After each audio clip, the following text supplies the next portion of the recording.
নমস্কার বন্ধুরা, মোহনা রান্নাঘরে আবার একটা নতুন রেসিপি নিয়ে এসেছি। একদম মিষ্টির দোকানে যেরকম সিঙ্গাড়া বানায় ওই রকম সিঙ্গাড়া বানাবো। তো এখানে সিঙ্গাড়া বানাবার জন্য দেখো 250 আমি ময়দা নিয়ে নিচ্ছি। আর এখানে আমি পরিমাণ মতো নুন দিয়ে দেবো, ময়াম দিয়ে দেবো, সাদা তেল। ভালো করে ময়দাগুলো মেখে নেব। তার এখানে আমি অল্প অল্প জল দিয়ে মেখে নেব।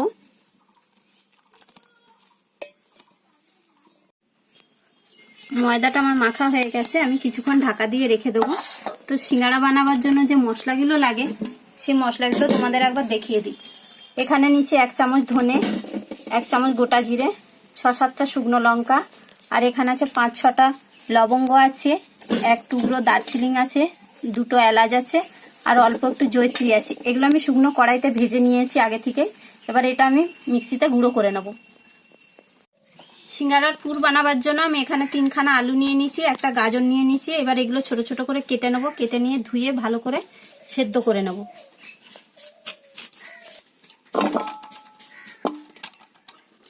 সিঙ্গাড়ার পুর করার জন্য কড়াইতে তেল দিয়ে দিলাম, 1/2 চামচ মতন 5 ফোড়ন দিয়ে দিলাম, একটা শুকনো লঙ্কা ফাটিয়ে দিয়ে দিলাম।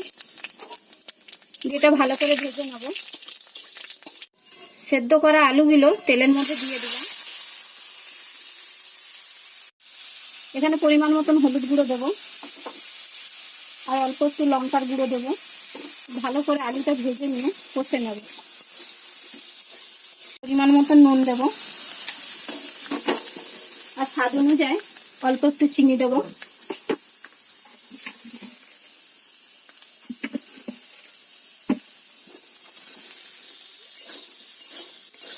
এখানে আমার আলুর পুরটা হয়ে গেছে।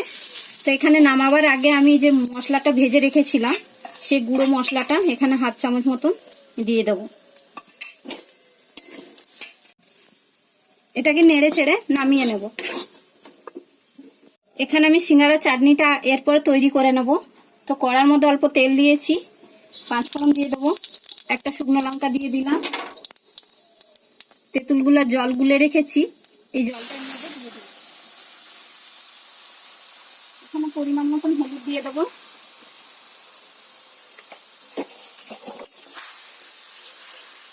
পরিমাণ মতো নুন দেব,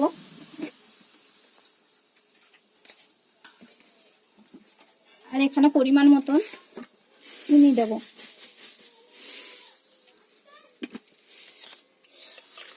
এটা খুব ঘন করে একটু চাটনির মতন করে নেব। সিঙ্গাড়ার চাটনিটা হয়ে গেছে, এবার আমি একটা বাটিতে ঢেলে নেব।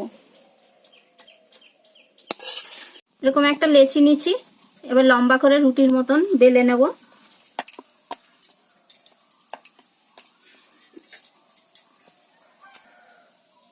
এরকম লম্বা করে বেলে নিচ্ছি, এবার ছুরি দিয়ে কেটে নেবো আধখানা করে।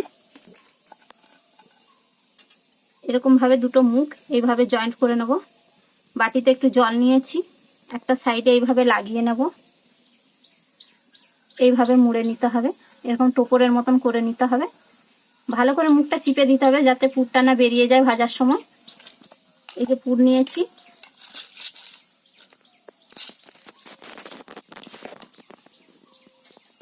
চামচে করে দিয়ে দেবো। এবার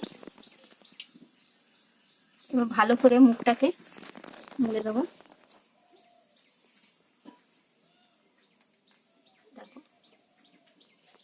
তো আমার সব সিঙ্গাড়াগুলো রেডি হয়ে গেছে। এবার আমি তেলে ভাজার জন্য চলে যাব। সিঙ্গাড়াগুলো ভাজার জন্য কড়াইতে সাদা তেল গরম করে নিচ্ছি। এবার একে একে সিঙ্গাড়াগুলো আমি তেলের মধ্যে দিয়ে দেবো।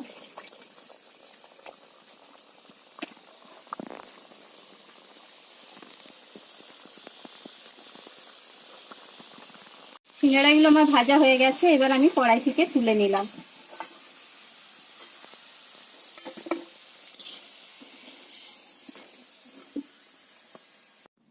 দেখো বন্ধুরা, সব সিঙ্গাড়াগুলো আমার ভাজা হয়ে গেছে।